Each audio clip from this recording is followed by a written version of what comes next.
Hello students, कैसे हैं? So students, we have in the first video we have discussed about the igneous rocks. Now we will discuss about the sedimentary rocks. This is the second types of rocks. So what are sedimentary rocks? The earth's surface rocks are constantly broken down into smaller pieces or particles by wind, water and ice.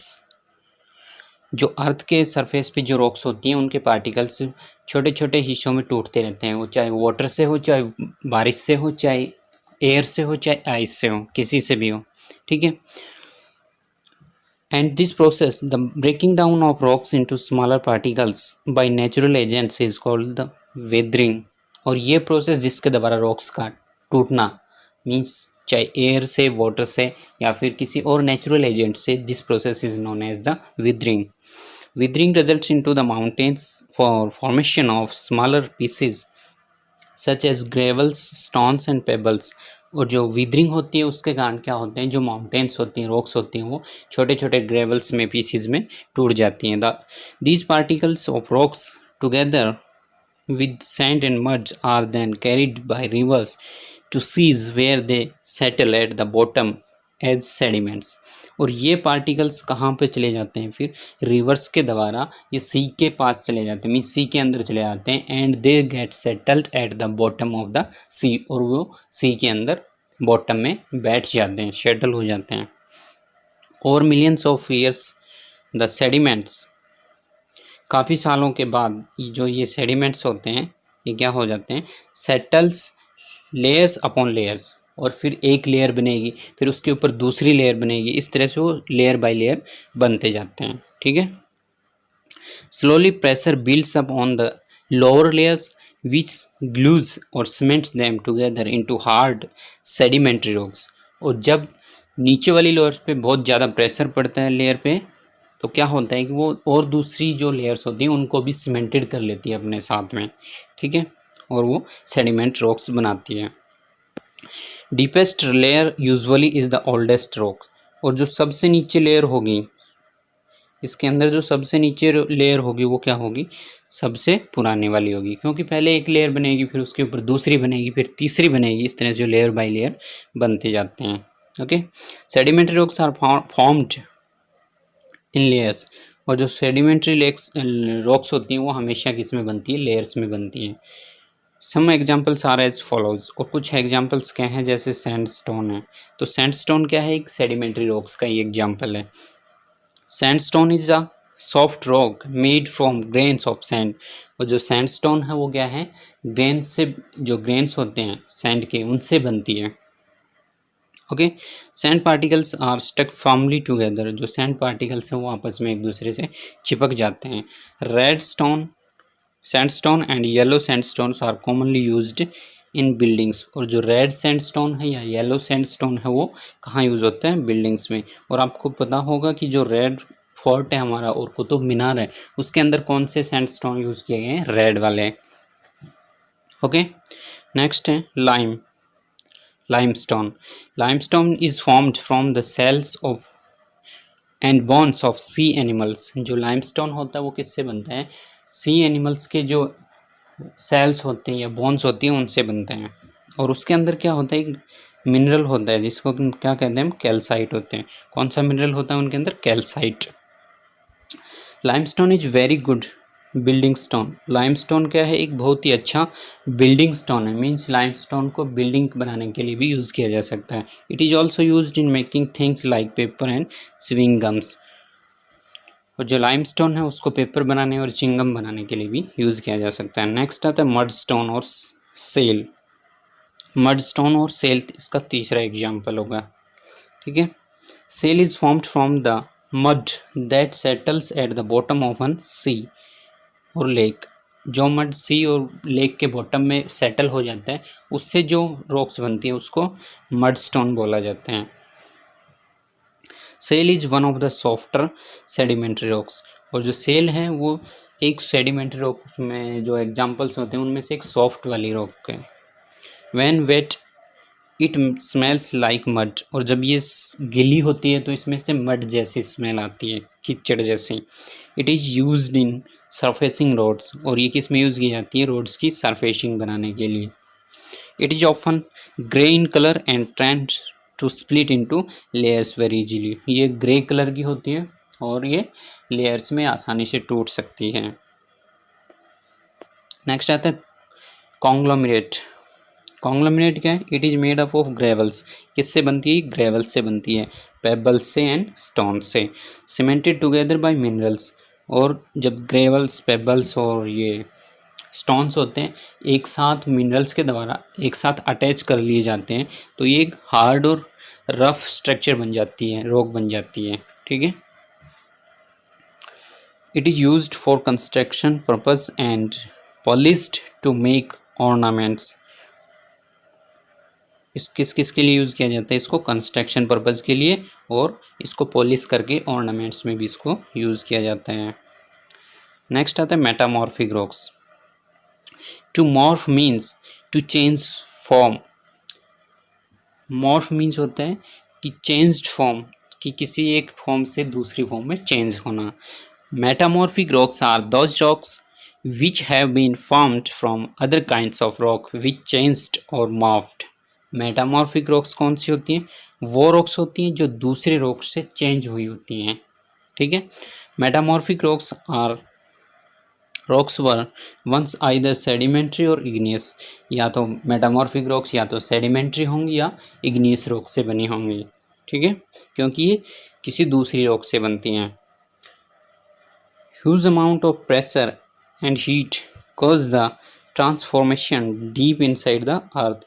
जब अर्थ के ऊपर ज़्यादा heat और pressure पड़ता है तो उसकी जो इनर लेयर्स होती हैं उसके अंदर ट्रांसफॉर्मेशन होना स्टार्ट हो जाता है। It takes a few million years for the original rock to change into the metamorphic rock. और एक ओरिजिनल रॉक को, जैसे कि इग्नियस रॉक है या सेडिमेंट्री रॉक है, उसको मेटामॉर्फिक रॉक बनने में भी कई लाखों साल लग जाते हैं। अब इसके एग्जाम्पल कौन कौन से हैं? Slate, it is formed from shale, it can be split into thin sheets which makes it an ideal roofing material। और स्लेट क्या होती है? ये सेल से बनती है और इसको शीट्स में आसानी से स्प्लिट किया जा सकता है, जो इसको रूफ मटेरियल मींस रूफिंग के लिए जो मटेरियल है उसको आदर्श बनाती है, मींस उसके लिए आदर्श मटेरियल बनाती है। It is also use to make slates and blackboards. और इसको स्लेट्स और ब्लैक बोर्ड्स बनाने के लिए भी यूज़ किया जाता है। नेक्स्ट आता है marble. Marble is formed from limestone. Marble किससे बनता है? लाइमस्टोन से बनता है। It can be polished and often has attractive patterns due to mineral impurities. इसको पॉलिश भी किया जा सकता है और इसके ऊपर अट्रैक्टिव पैटर्न्स होते हैं। किसके कारण? मिनरल्स के कारण, due to minerals. It is use to make tiles and counters. और इससे क्या बनाया जाता है? टाइल्स और काउंटर्स बनाए जाते हैं। Quartzite, it is formed from sandstone. तो क्वार्ट्जाइट है वो किससे बनती है? सैंडस्टोन से बनती है। It is weather resistant rock and it is very hard. ये वेदर रेजिस्टेंट होती है, मीन्स इसके ऊपर वेदर का इफेक्ट बहुत कम होता है और हार्ड होती है। It is used in glass and ceramic industry. ये किस में यूज होती है? ग्लास वाली इंडस्ट्री और सेरेमिक इंडस्ट्रीज के अंदर इसको यूज़ किया जाता है। नेक्स्ट आते हैं gneiss. It is striped look because it has strip look because of the different minerals present in the air।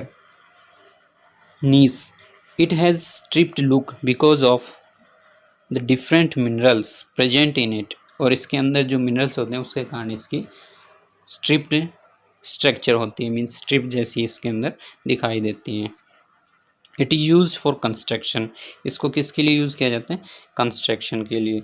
ये स्लेट की स्ट्रक्चर है, this is marble and this is quartzite and this is gneiss। it has strips। okay, so this is the structure of different rocks। what are rocks made of? कि rocks किससे बनती हैं? most of the rocks are made up of minerals of various kinds। ज़्यादातर rocks किससे बनती हैं? minerals से बनती हैं। A mineral has the following property. Mineral के अंदर क्या क्या प्रॉपर्टी होती हैं? The minerals are inorganic substance. Minerals क्या होते हैं?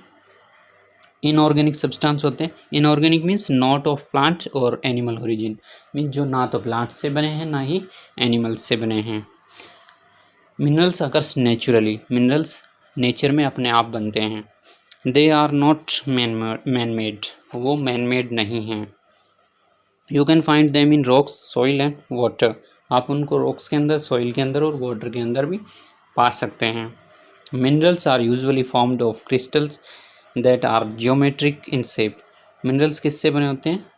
क्रिस्टल से बने होते हैं जो जियोमेट्रिक शेप के होते हैं। They have edges and lines. उसके अंदर एज होंगे और लाइन्स होंगे। मिनरल्स में be simple substance like gold, silver and complex as quartzite. Mineral simple भी हो सकते हैं और कम्प्लेक्स भी हो सकते हैं।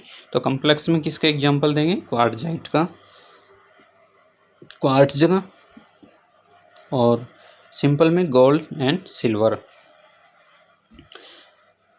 Rare and expensive minerals such as diamond, emerald और रूबीज आर कॉल्ड जेम्स। जैसे डायमंड है, एमराल्ड है या फिर रूबी है, ये क्या है? जेम्स के रूप में यूज़ किए जाते हैं। ठीक है, जैसे अंगूठी के अंदर डाला जाता है या फिर किसी नेकलेस के अंदर।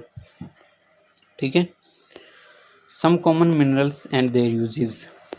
अब कुछ मिनरल्स हैं और उनके यूजेस हैं। जैसे रॉक साल्ट है, sometimes we use it in our food, खाने में यूज़ होते हैं। टाक है, दिस इज़ यूज्ड और टाल्कम पाउडर।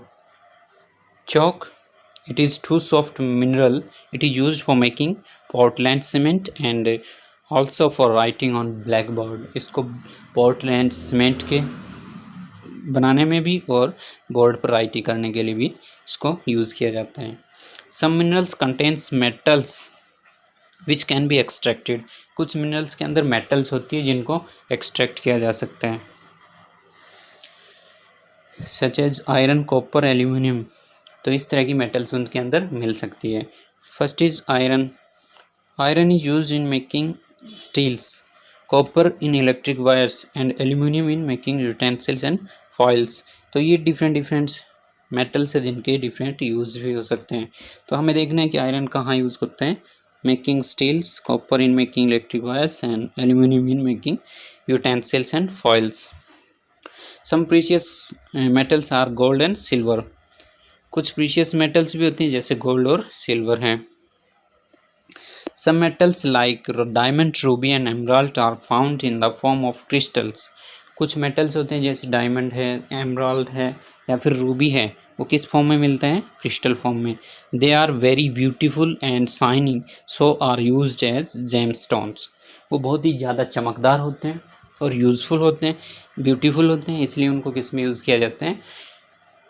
ऑर्नामेंट्स बनाने या जेमस्टोन्स में। Fossils. Fossils are the remains of dead plants and animals that got buried millions years ago. जो बहुत लाखों साल पहले ज़मीन के अंदर दब गए थे, उनके फॉसिल्स मीन्स उनके रिमेन्स हैं fossil. Hardened with the passage of time in the earth. और वो समय के बीतने के साथ साथ अर्थ के अंदर क्या हो गए? कठोर हो गए। Fossils are found mostly in sedimentary rocks. तो ज़्यादातर फॉसिल्स किस रॉक्स में पाए जाते हैं? सेडिमेंट्री रॉक्स में। फॉसिल्स हेल्प साइंटिस्ट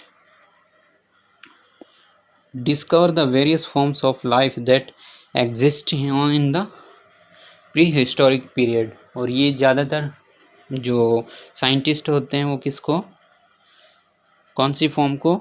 जो लाइफ की फॉर्म जो पहले एग्जिस्ट हुई थी उनके बारे में इनसे खोजने में हेल्प मिलती है, मीन उसके बारे में जानने में हेल्प मिलती है कि कौन से एज के ये फॉसिल्स हैं। Fossil fuel. अब फॉसिल फ्यूल क्या होते हैं? Coal and petroleum are found naturally buried under the crust of the air. जो कोल और पेट्रोलियम है वो नेचुरली कहाँ मिलते हैं हमें? क्रस्ट, जो अर्थ की लेयर होती है क्रस्ट, उसके अंदर मिलते हैं। They are called fossil fuels, इसलिए उनको क्या कहते हैं? हम फॉसिल फ्यूल कहते हैं। They are formed by the decomposition of the remains of plants and animals buried in the earth's crust. और वो किसके द्वारा बनते हैं? डिकम्पोजिशन ऑफ रिमेन्स मीन्स जो प्लांट्स और एनिमल्स हैं उनके रिमेन्स, बॉडी के रिमेन्स के कारण जो अर्थ के सरफेस में दब गए हैं उनके कारण बनते हैं। तो फर्स्ट हम देखेंगे कोल। तो कोल कैसे बनता है? Coal developed from the remains of the plants and that grew millions of years ago when the earth was covered with swamps. कोल किससे बना? प्लांट्स और एनिमल्स के द्वारा बना जो बहुत लाखों साल पहले अर्थ के ऊपर थे और वो अर्थ के नीचे दब गए। As plants died then gradually formed a thick layer of matter. जैसे जैसे प्लांट्स डाइड हुए और उन्होंने वो ज़मीन के अंदर दबते गए उन्होंने, तो उनसे एक बहुत ही मोटी लेयर बन गई। Over the years the matter hardened and some of it turned into coal. काफ़ी समय बीतने के बाद जो प्लांट्स की लेयर, मोटी लेयर अर्थ के नीचे दब गई थी, वो क्या हो गई? कोल में बदल गई कुछ तो, और कुछ उसमें हार्ड हो गए। Coal is use to produce electricity and many other things like plastic and nylons. Coal को किस में यूज़ किया जाता है? इलेक्ट्रिसिटी प्रोड्यूस करने में, नायलॉन बनाने में, प्लास्टिक बनाने में। ठीक है। Next is petroleum. पेट्रोलियम का भी सेम केस है। Petroleum was formed from the sea plants and animals that buried millions of years ago. Sea plants और एनिमल्स जो बहुत लाखों साल पहले नीचे दब गए थे उनसे बनता है। The dead remains of plants and animals settled at the bottom of the ocean. Over times sediments covered them. जो प्लांट्स और एनिमल्स थे उनकी बॉडीज थी वो नीचे दब गई और उनके ऊपर सेडिमेंट्स जमते गए। The remain underwent changes and turned into a dark liquid trapped into the spaces between the rocks forming petroleum. और उसके अंदर जो डार्क मैटर निकला उनकी बॉडीज से, वो क्या, उससे क्या बना? फिर वो पेट्रोलियम बना। LPG, petrol, diesel, kerosene and lubricating oil are all obtained from petroleum. ये सब कहाँ से मिलते हैं? हमें पेट्रोलियम से मिलते हैं। क्या क्या? LPG, petrol, diesel, kerosene and lubricating oil. Okay. Next है petroleum and its products like diesel are used as fuel in vehicles. Petroleum की और भी जो प्रोडक्ट्स हैं जैसे पेट्रोल है, डीजल है, ये किस में यूज़ किए जाते हैं? फ्यूल के लिए। They are also used to make paints and varnishes. और ये पेंट्स और वर्निसेस बनाने के लिए भी यूज़ किए जाते हैं। ठीक है। नेक्स्ट आता है कंजर्वेशन ऑफ फॉसिल फ्यूल। कि अब हमें फॉसिल फ्यूल का कंजर्वेशन क्यों करना चाहिए, बहुत ज़रूरी होता है। Fossil fuel formed millions of years ago. जो फॉसिल फ्यूल है वो बहुत लाखों साल पहले बना था। They will not last for ever. और वे हमेशा के लिए भी नहीं चलेंगे। If the deposits of the fossil fuel are exhausted they will no longer be available to us. अगर जो फॉसिल फ्यूल के सोर्स हैं वो एग्जॉस्ट हो गए तो हमारे लिए ज़्यादा अवेलेबल नहीं हो पाएंगे for the future use. So we need to conserve fossil fuel to use and use alternative sources of energy. इसलिए हमें फॉसिल फ्यूल के कंजर्व करने की ज़रूरत है और उसकी जगह एक अल्टरनेटिव सोर्स यूज़ करने की भी ज़रूरत है, जैसे solar energy, hydro power, wind energy. तो ये उसकी जगह हम यूज़ कर सकते हैं। Okay. These are always available to us. तो ये हमें हमेशा अवेलेबल रहते हैं। एंड नॉन पोल्यूटिंग, और इससे पोल्यूशन भी नहीं होता है। When we learn more about pollution and conservation of energy in the chapter environment.